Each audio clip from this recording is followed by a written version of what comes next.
Mesdames, Mesdemoiselles et Messieurs, bonsoir, chers téléspectateurs. Merci de nous retrouver aujourd'hui encore pour l'œil du juriste. L'œil du juriste, c'est avec nos consultants de l'Union des jeunes avocats du Bénin.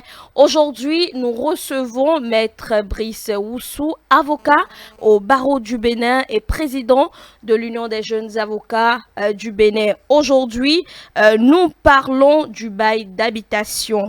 Bail à usage d'habitation domestique. Nous parlons plus précisément du droit de maintien dans les lieux loués et le droit de reprise par le propriétaire bailleur. Maître Brissoussou, bonsoir. Bonsoir Ariane. Alors, comme je l'annonçais tantôt, aujourd'hui avec vous, il est toujours question du bail à usage d'habitation domestique en République du Bénin. Aujourd'hui, nous parlons du maintien dans les lieux loués et le droit de reprise par le propriétaire bailleur. Alors, nous allons commencer bien sûr par le droit de maintien dans les lieux loués. En quoi consiste ce loi? Merci Ariane. Comme vous l'avez dit, nous sommes toujours en train de décortiquer quelques aspects de cette loi portant bail d'habitation domestique en République du Bénin. Il se fait qu'il y a certaines situations auxquelles sont quelquefois confrontés ou les propriétaires bailleurs ou les locataires, ce qui amène les deux parties parfois à transiger, à régler certaines situations, peut-être à l'amiable, lorsque les deux parties sont compréhensives. Parfois, cela crée des étincelles qui amènent parfois les personnes ou dans les commissariats de police ou parfois dans les tribunaux. Ce sont des choses qui se passaient souvent avant et je crois que ce texte de loi a le mérite de disposer à propos de certaines situations et de sorte qu'aujourd'hui, nous disposons des textes de loi qui permettent de régler, de réglementer ces situations-là. Alors, le maintien dans les lieux loués, comme le dit l'expression, c'est le droit pour un locataire ou quelqu'un qui use d'une habitation locative de se maintenir dans les lieux loués, peut-être en cours du bail ou généralement à la fin du bail parce que peut-être le contrat qui était en cours est arrivé à expiration. Il n'y a pas une formalité de renouvellement du bail, mais la personne ou les personnes sont encore dans les lieux loués et dans certaines conditions, le législateur a prévu que les personnes qui occupent ces immeubles loués-là puissent rester et ne pas être expulsées du jour au lendemain. Donc, lorsque ces conditions prévues par la loi sont remplies, le propriétaire bailleur a l'obligation de ne pas expulser, ou en tout cas lorsqu'il veut le faire, il doit pouvoir suivre certaines formes. Et si les personnes en question se retrouvent dans les conditions que la loi leur accorde pour bénéficier du maintien, même si le propriétaire fait une procédure aux fins d'expulsion, il n'est pas évident que cette procédure prospère. Donc voilà ce qu'on appelle brièvement le maintien dans les lieux loués. Et quelles sont les conditions justement de mise en œuvre de Alors, cette je vais loi? pour être plus précis, D'accord. je vais vous donner lecture de quelques dispositions de la loi. Ce sont les dispositions des articles 82 et suivants de la loi portant un bail d'habitation domestique en République du Bénin. L'article 82 dispose que les occupants de bonne foi des locaux d'habitation à la date d'entrée en vigueur de la présente loi bénéficient de plein droit et sans l'accomplissement d'aucune formalité du maintien dans les locaux loués aux clauses et conditions du contrat primitif non contraires aux dispositions de la présente loi. Donc, lorsque quelqu'un se retrouve dans une habitation, peut-être sous l'empire même d'une loi, dans une situation antérieure, voilà, à la présente loi dispose que à partir de maintenant, la personne peut bénéficier du droit de maintien lorsque la personne remplit certaines conditions sans qu'il ait besoin de reprendre des formalités au regard des clauses d'un ancien contrat de bail. Okay. Et la loi parle d'occupant de bonne foi.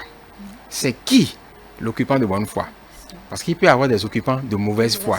Donc, occupant de bonne foi, c'est-à-dire vous occupez les lieux et ce n'est pas par mauvaise foi, ce n'est pas par roubladise ou par ruse que vous êtes là ou que vous voulez demander à rester. Ce sont des circonstances de la vie qui font que vous êtes toujours là. Vous aurez peut-être bien voulu être ailleurs, mais il se fait que vous ne pouvez pas être ailleurs, vous ne pouvez être que là parce que peut-être vous n'avez pas les moyens d'aller ailleurs, ou qu'il est difficile pour vous d'aller ailleurs, ou que vous êtes obligé de rester là à cause de certaines contingences liées à votre vie. Sont réputés de bonne foi les locataires, sous-locataires, cessionnaires de baux à l'expiration de leur contrat, ainsi que les occupants qui, habitant dans les lieux en vertu ou à la suite d'un bail, d'une sous-location régulière, d'une cession régulière d'un bail antérieur, exécutent leurs obligations, celles-ci comportant notamment le paiement de loyer exigible en application des dispositions de la présente loi. Ça veut dire quoi? On ne dira que vous êtes de bonne foi que si vous êtes dans une situation où le bail n'est plus en cours, mais vous êtes toujours là et vous voulez bénéficier de votre droit au maintien dans les lieux loués, ce dont nous sommes en train de parler, pour qu'on vous laisse dans les lieux loués, pour que le propriétaire vous laisse dans les lieux loués, pour que même si une juridiction était saisie, la juridiction prononce en votre faveur le droit d'être maintenu dans les lieux là, il faut que l'obligation principale du locataire, qui est celle du paiement de loyer, vous puissiez démontrer que vous l'avez régulièrement respecté jusque-là. Alors, pour faire suite et mieux comprendre ce que j'ai dit, je vais passer à l'article 83 qui dit que, et là vous allez comprendre davantage, le bénéfice du maintien dans les lieux appartient, et là c'est plus clair, en cas de décès de l'occupant, d'abandon de famille ou de départ brusque aux personnes membres de sa famille à charge et occupant déjà les meubles. Donc, pour être plus précis, je suppose que vous habitez dans un appartement loué avec votre père et que peut-être vous êtes encore mineur, vous êtes à l'école ou que vous êtes étudiant et c'est là que vous habitez, vous venez de commencer la rentrée académique dans ces locaux, votre université ou votre école est à côté, ou bien c'est le père qui a loué là, il a laissé son épouse, la veuve et les enfants en bas âge qui sont au collège, l'école est à côté. C'est lui qui avait signé un contrat. Et le contrat finit peut-être en décembre alors que les enfants ont commencé l'année scolaire en octobre. Il doit pouvoir finir l'année scolaire dans cette école qui est à côté de la maison. Le contrat qui était en cours, 1 an renouvelable, est fini en décembre, novembre dernier. Mais on ne va pas, parce que le contrat là est fini, le propriétaire ne va pas demander à la veuve aux enfants de quitter. Ils sont là en vertu d'un bail qui, il est vrai, est arrivé à expiration, mais les circonstances font que on ne peut pas les chasser. Ils rentrent dans le cadre de ce que la loi a prévu. En cas de décès de l'occupant étant le locataire qui a pris le local en bail et a mis sa famille à l'intérieur. Ouais, donc, le propriétaire doit pouvoir faire bénéficier à ses occupants qui sont de bonne foi. On vient de voir les conditions de la bonne foi. Il faut que la veuve ou les enfants ou les parents s'arrangent pour quand même continuer à payer le loyer. Parce que lui, il a construit son immeuble, c'est pour gagner de l'argent aussi. C'est un investissement qu'il a eu à faire. Donc, si vous continuez à payer le loyer, vous avez le droit d'être maintenu dans ces lieux-là. Parce que des circonstances de votre vie exigent que vous restiez là. Ces enfants-là ne peuvent pas les déplacer. Si, c'est, par exemple, ils sont à Cotonou et que le vieux, avant son décès, ou le décujus avait commencé à construire quelque chose à Tankpé qui n'a pas fini, le propriétaire ne va pas dire « Ah, je sais que votre papa a commencé à construire quelque chose à Tankpé, il n'a pas fini, quittez ma maison, allez rejoindre. » Les enfants vont aller à l'école comment? Alors que l'école est à côté. Il faut quelqu'un pour les transporter tous les matins, beaucoup d'argent pour les déplacements, les étudiants, c'est difficile. Il faut qu'ils aient le droit d'être maintenus dans ces lieux loués, au moins jusqu'à la fin de l'année académique, le temps que la mère cherche une solution pour ces enfants-là. Donc voilà un exemple de maintien dans les lieux loués. Il faut que la personne se retrouve dans une situation où il n'y a plus un contrat véritablement en cours. La personne est dans une situation qui fait suite à un bail qui est arrivé à expiration, mais elle est occupant de bonne foi, c'est-à-dire l'obligation principale qui est le paiement du loyer s'exécute. Le propriétaire a l'obligation de le laisser dans les lieux. Le locataire a le droit d'être maintenu dans ces lieux-là pour que la situation qui exige son maintien arrive à son expiration. Et après cela, et le propriétaire et ces locataires qui sont là du fait du locataire principal qui est parti puissent trouver une solution ou négocier ou une solution qui leur permette d'aller chercher un autre endroit où rester. Donc, ce qui veut dire que la durée du maintien peut... Le législateur n'a pas donné un délai. En fait, il faut tenir compte de la situation. Le maintien tient compte de la situation, du temps qu'il faut pour bénéficier de ce droit-là, d'être maintenu là, pour pouvoir s'organiser autrement. Il n'y a pas un délai. Les dispositions que vous avez constatées, le législateur n'a pas prévu un délai. On tient compte de la situation. Et quant au droit de reprise par le propriétaire bailleur, en quoi lui consiste? Voilà. Quand on voit le propriétaire, quand on voit le locataire, les droits du locataire, il faut aussi voir le droit du propriétaire parce que les deux sont dans une situation contractuelle. Alors, le propriétaire aussi a certains droits. Ce n'est pas parce que vous avez loué, que vous faites vous habitez, que vous allez pouvoir exiger à rester là ad vitam aeternam. À un moment donné, le propriétaire également peut dire, c'est quand même moi qui ai investi pour construire ma maison. À un moment donné, il peut dire, je veux récupérer mon immeuble pour faire quelque chose de personnel. C'est ce qu'on appelle le droit de reprise. C'est-à-dire, à un moment donné, le propriétaire peut, de bonne foi, demander à reprendre son immeuble chez le locataire, alors que le locataire envisage ou envisageait de rester là beaucoup plus longtemps. Le propriétaire peut venir dire, non, je pense que je vais récupérer mon immeuble parce que j'ai un projet personnel à exécuter. Alors, comment ça doit se faire? C'est l'article 86. Cette situation dont je parle, le maintien dans les lieux loués ou le droit de reprise par le propriétaire, il vous sera facile de vous rendre compte que ce sont des choses qui arrivent. Vous avez dû apprendre des choses comme ça. C'est le quotidien. Ça fait partie du quotidien des propriétaires bailleurs et des locataires. Et ça se réglait selon le bon vouloir du propriétaire. Ça se réglait à l'humeur du propriétaire. Aujourd'hui, ça ne peut plus se régler à l'humeur du propriétaire. La loi, cette nouvelle loi-là dispose de comment il faut désormais gérer ces situations-là. Alors, si le propriétaire bailleur veut récupérer son immeuble pour en faire un usage personnel ou un usage, il y a un projet qu'il veut exécuter avec ces locaux qu'il a loués, la loi dispose de comment il va procéder. L'article 86. Le bailleur peut reprendre son local ou immeuble. L'exercice du droit de reprise est subordonné aux conditions ci-après. Donc, voilà les conditions. Devra donner aux occupants par acte extrajudiciaire un préavis de 6 mois qui indiquera avec précision le ou les motifs qui justifient l'exercice de ce droit de reprise. Donc 6 mois avant la date à laquelle il compte récupérer, 6 mois avant, il doit le notifier par acte extrajudiciaire. Il faut qu'il envoie par exploit d'huissier. Un huissier qui lui dit, je vais récupérer mon immeuble à tel moment, et l'acte dit quelles sont les raisons pour lesquelles il veut récupérer. Il faut que ce soit des motifs sérieux. Ça ne peut pas se faire comme ça. Il doit justifier des motifs sérieux pour le faire. Le bailleur sera tenu de commencer les travaux dans le délai maximum de 3 mois à compter de la date d'évacuation des lieux par le dernier occupant s'il évoque l'exécution de travaux d'aménagement ou de réfection des locaux. Donc, il peut dire, bon, écoutez, s'il dit par exemple, je veux loger ma famille, j'ai des enfants qui sont au Canada, qui vont rentrer certainement les vacances prochaines parce qu'ils veulent venir continuer les études au Bénin. Les vacances prochaines, ça commence à partir de juin.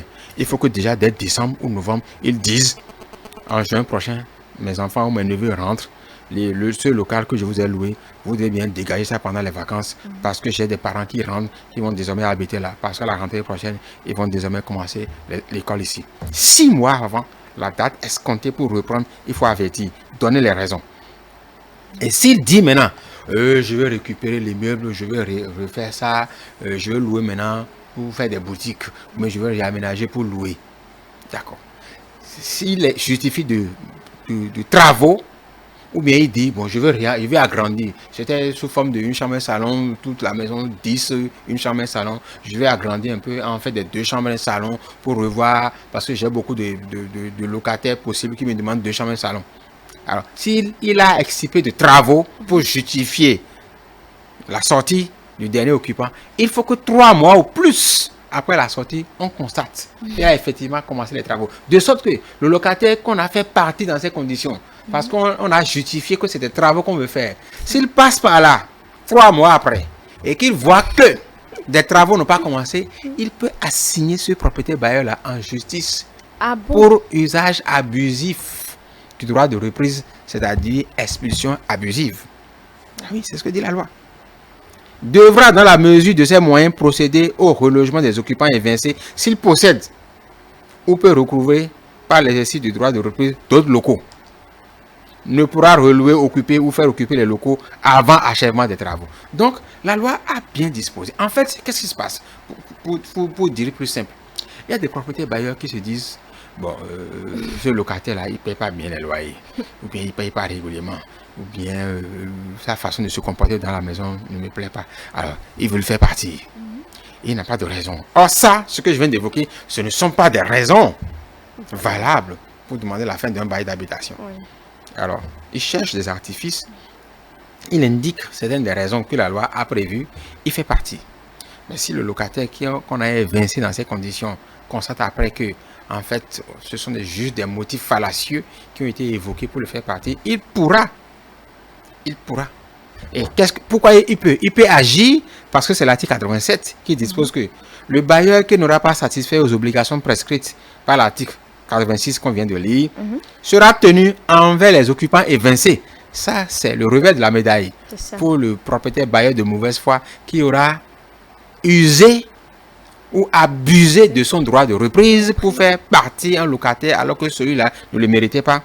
Sera tenu envers les occupants évincés au paiement pour privation injustifiée de jouissance d'une indemnité qui ne pourra être inférieure au montant du loyer annuel, sans préjudice des dommages et intérêts. Donc, si un propriétaire bailleur use de subterfuge pour faire partir un locataire en se prévalant de son droit de reprise, ce que font beaucoup de propriétaires dans la ville au détriment de beaucoup de locataires, la loi a prévu maintenant la réaction possible du locataire. Si vous estimez que vous, locataire, vous avez été évincé dans ces conditions par abus de la part du propriétaire bailleur, la loi dit que vous avez le droit de la signer en justice pour éviction.